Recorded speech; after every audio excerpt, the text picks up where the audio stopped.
What is up, YouTubers? Magandang araw mga DIY. Alexon na naman nagbabalik para sa ating panibagong video. Guys, sa video natin ito, dumating na yung ating inaantay na package sa Shopee.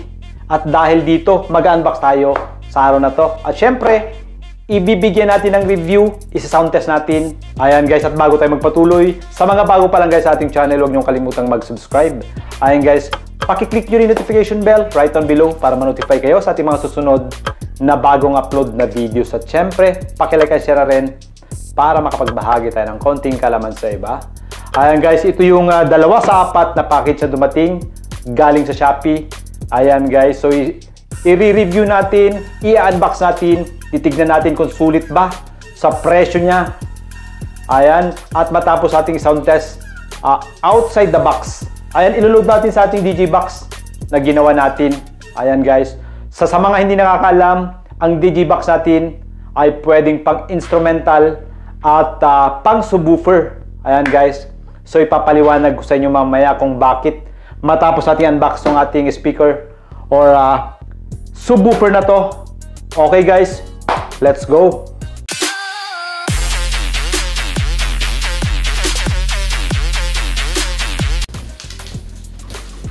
Okay. Okay mga DIY, so ito yung isa sa 4 na package. So titignan natin. Galing sa Shopee. Ayan. Walang UP ang box. Okay. Pagdating sa ilalim. Ayan. So walang issue.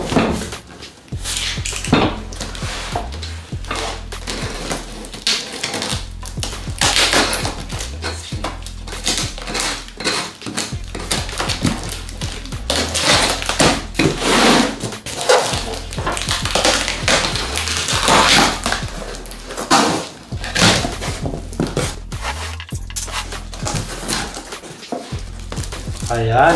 At sa ibabaw mayroong makapal na spacer. Okay, maganda ito. Safe na safe yung ating speaker sa loob. Labas natin. Ayan. Okay, so pagdating sa loob, safe na safe yung ating speakers. Good job, Joson, sa packaging at sa nag-handle sa Shopee. Ayan, pang malakasan yung ating spacer. Okay. So ngayon, buksan natin itong isang set. Ayan, dahil sabay natin siyang iti-test. Okay. Diyan muna yan.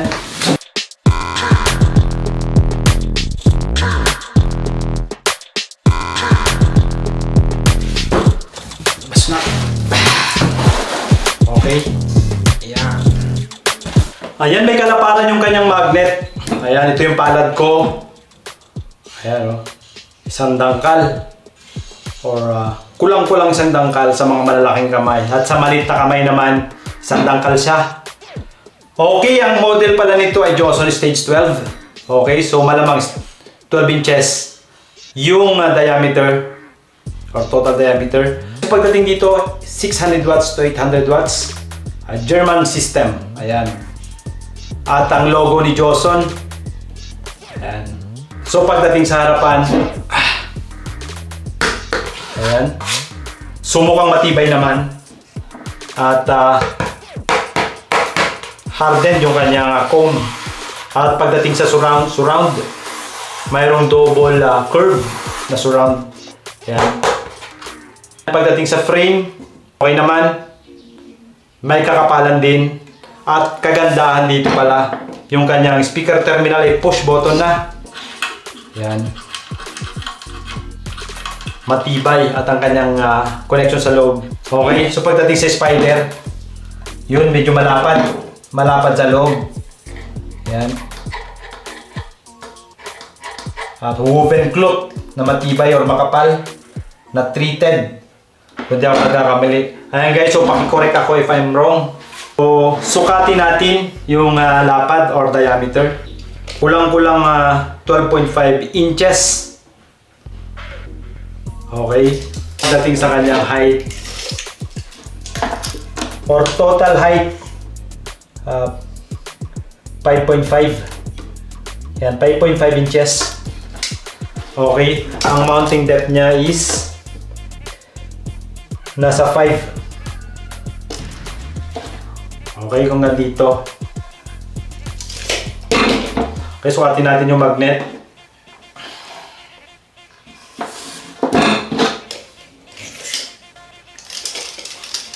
Okay, magnet niya nasa 7.5 inches. Yan, may kalaparan yung kanyang magnet. At 1 inch yung magnet. Kapal ng magnet niya. 1 inch. Okay mga DIY, ang presyo pala nito ay 2,799 sa Shopee. At may shipping fee siya na 110 lang. Ayan guys, so kagandahan sa Joson. Mura lang yung kanyang shipping fee. Hindi guys sa iba. Medyo mataas sa ibang store. Okay guys, so ilalagay ko yung link dito mamaya sa baba ng video na to. Or sa description ng video na to. Ayan. So pagdating sa build quality, wala namang problema. Ayan. So maganda rin naman, mukhang matibay. So ngayon, sound test natin kung sulit ba sa kanyang presyo. Okay, pa-test natin itong ating Joson Jupiter. Ayan. So match na match sa ating subwoofer.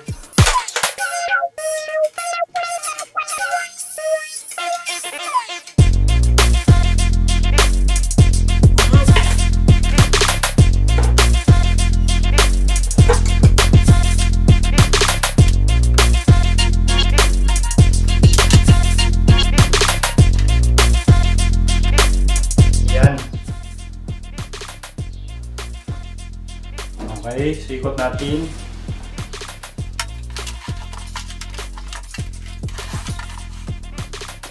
Okay mga ka-DIY, so na-ready na natin yung ating pagtitest. Ayan, so na-connect na natin yung dalawang speakers. Okay, so ginamit natin yung ating Joson Jupiter. Ayan, sa mga hindi nakakalaman, Joson Jupiter na to ay mayroong 2,000 watts per channel. Okay guys, so isa sa pinakamalakas na integrated amplifier sa ngayon. Ayan, okay, so tamang-tama or kulang pa sa load nating mga speakers dahil speakers natin ay nasa 800 max lang isa. So kayang-kaya niyang paggalawin or kayang-kaya niya sa babaran yung dalawang speakers na to. Okay guys, so gagamit tayo ng smartphone at gagamitin natin yung kanyang Bluetooth receiver ng amplifier para less wire tayo, so speaker wire ay nakakabit. Okay guys, siya nga pala, ang speaker na to ay mayroong 3 inches sa voice coil. Ayan guys, so sa presyo, sulit na sulit sa 2,799 dahil 3 inches voice coil na siya at may kalaparan yung kanyang magnet. Okay guys, so itetest na naman natin yung kanyang reliability or kung gaano tatagal yung speakers na to. Okay guys, so bibihira yung ganong presyo sa 3 inches voice coil. Ayan, na subwoofer. Okay guys, sound check tayo. Isa nga pala, kung mapansin nyo, nilagyan natin ng tape yung gitna. Ayan, pansamantala. Para makita natin yung galaw ng ating mga speakers or subwoofer. Ayan. Okay mga ka-DIY, so pakita ko yung connection natin sa likod. Ayan. So wala tayong magagamitin kung dito. Yung ating in-unbox. Ayan, so connected siya sa right channel. Ayan. Okay. At yung kabila naman, yun. Punta sa ating left channel. Okay. Okay, connect tayo sa Bluetooth niya. Input, blue. Yan, connected na tayo. Okay. So, try natin itong Beijing bus. Sana hindi tayo maka-copyright. Bulong natin sa... Lagay natin sa 3 o'clock. So, mag-play tayo ng bass boosted music.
test natin yung walang box. Yung ating bagong subwoofer na Joson. So i-load natin sa ating DJ box. Ayan guys, para marinig natin yung tunay na tunog ng pagka-subwoofer niya. Ayan guys, so pinakita ko lamang yung or winarm up natin yung ating subwoofer speaker sa labas. Ayan guys, sa mga nagtatanong or sa mga nais magtanong, yung box natin ito ay naipost na natin or na-vlog na natin sa ating mga nakarang video. Okay guys, so i-load natin dito at isang test natin. Okay, let's go!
Okay mga ka-DIY, so na-set up na naman natin yung ating subwoofer with box naman.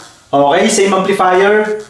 Ayan, at bago tayo mag-sound test, paliwanag ko lang ng konti yung disenyo ng ating box na to, ang ating DJ box. Okay, so ilapit natin ng konti yung camera. Okay mga ka-DIY, kung mapapansin nyo yung design ng ating DJ box, naka 45 degrees bawat speakers para pwedeng gamitin sa instrumental at subwoofer. Ayan guys, kukuha tayo dito ng triangular ruler na naka 45. Ayan, so pakita ko sa inyo. Ayan, so naka 45 yan, 45 sa kabila, ganun din. Kahit isang box lang yung ating ginagamit, ang magkakaroon siya ng stereo sound na naka 45 ang bawat isa. Ayan, dito yung tapo ng isa at yung isa naman papunta doon. Ayan, lalong-lalo na sa ating mga instrumental speakers. So itong box na to ay 2-in-1 na pwede sa subwoofer at instrumental speakers. Okay ngayon, so subukan natin itong mid-bass. Ayan guys, kung napansin nyo kanina merong lumalabas na boses. Ayan, pero masama pa rin yung low frequency or pagka-bass niya or pagka-subwoofer. Ayan, so sa mga wala pang instrumental speakers at meron ito, ayan guys, so pwede nyo timplahin yan sa crossover or equalizer para magkaroon ng boses or instruments. Ayan, so pero hindi ko siya nire-recommend para sa instrumental. Medyo kapos na konti, pero pwede nang gamitin kapag wala pa. At the same time, meron kayo subwoofer, meron pa kayong instrumental or mid-bass or woofer na tinatawag. Okay guys, sound test tayo. Ayan, so ipakita ko muna yung connection natin sa likod.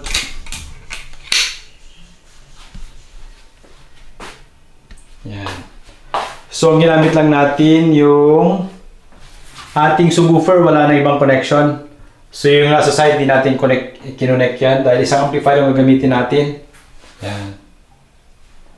Okay, sa likod. Yan. Connected. Sa likod ng ating sub. Yan. Kabila ganun din. Ayan. Yung side, hindi connected. Ayan. Walang connection. Okay, walang daya.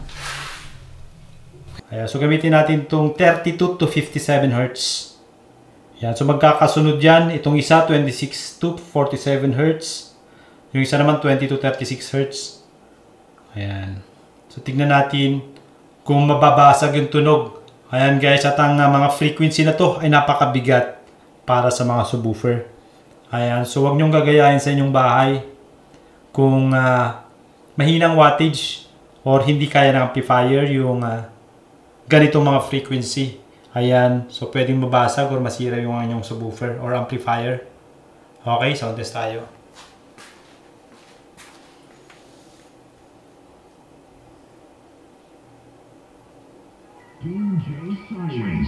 Then sang Moses and the children of Israel this song unto the Lord.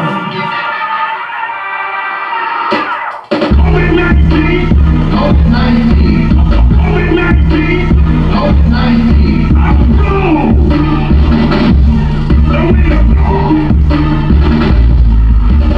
from the state of Washington to the state of Maine, to Brownsville, Texas, and the tip of Florida. Today, we speak to this atmosphere. Today, natin you will never be 26 to 46 Hz. DJ Cyrus. Then sang Moses and the children of Israel this song unto the Lord. COVID-19, COVID-19, COVID-19, COVID-19, I blow the wind of God from the state of Washington to the state of Maine, to Brownsville, Texas, and the tip of Florida. Today, we speak to this atmosphere. Today, burn this thing. This virus hates heat. You just burn this thing. Burn, burn. I call for a supernatural heat wave straight out of hell. The wind of God. You are destroyed forever, and you'll never be back. You know.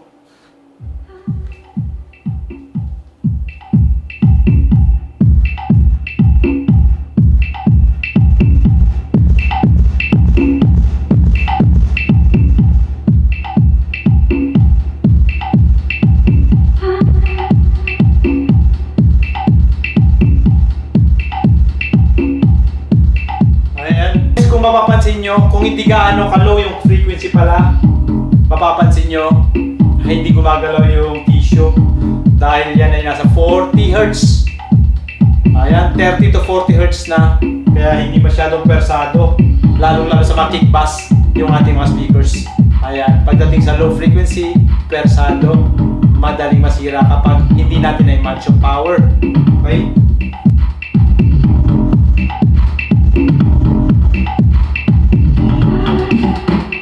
Okay?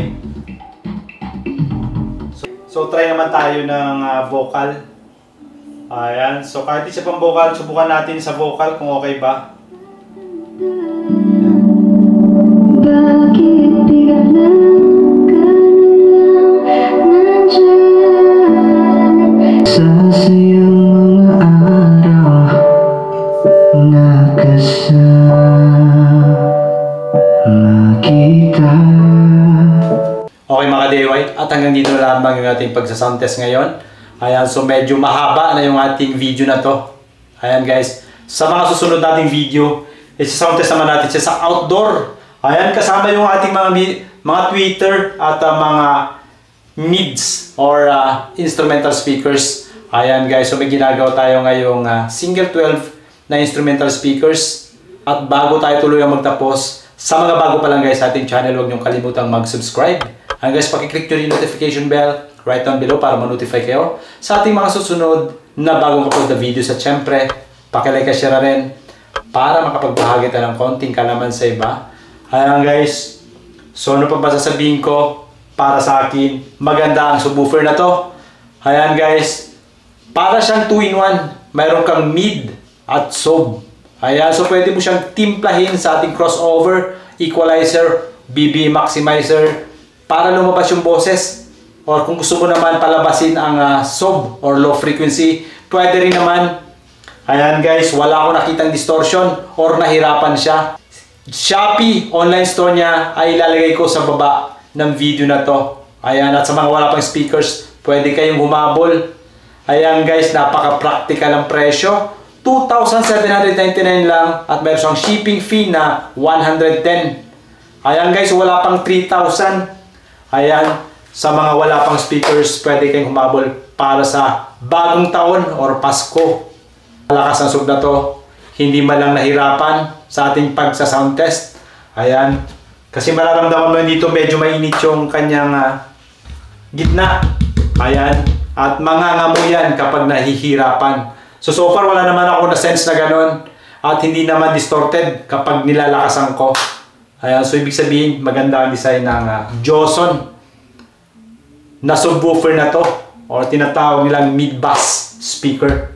Okay guys, at bago tayo tuloy magtapos, shoutout kay Sir Francis, Sir Joseph at kay Sir Joson.